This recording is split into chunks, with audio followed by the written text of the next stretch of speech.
Permission CM కలిసి ఒక నిమిషం పర్మిషన్ కూడా ఇవ్వకపోవడం వల్లనే మేము ఈ రోజు ఇక్కడికి వచ్చి మా బోర్డు తెలుసుకున్న మా బాధ చెప్పాలి. సీఎం రేవంత్ రెడ్డికి ఒక 5 నిమిషాలు మాట్లాడి మా బోర్డుని చెప్పాలని ఆందోళనతో మేము ఇక్కడికి వస్తే ఈ పోలీసు సిబ్బంది మమ్మల్ని ఇక్కడ చేసి మొత్తం దెబ్బలు లాగినాయి. మాకు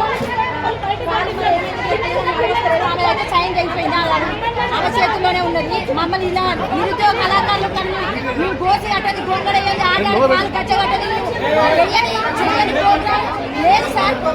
ప్రతి ప్రోగ్రామ్ చేసి ఊరు తిరిగి మా గోడను మా గోసలు చెప్పుకుంటే మా నిరుద్యోగ కళాకారులు తీయాలా. ఇలాంటి పరిస్థితి ఎదురైంది సార్.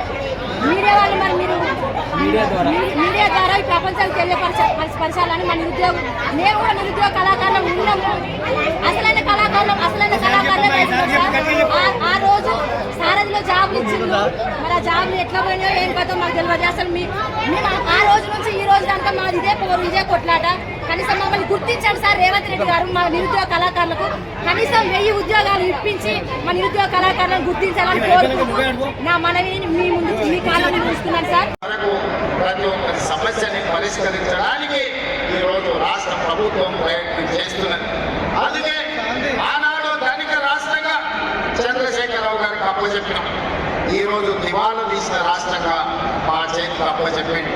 అందుకే మిత్రుల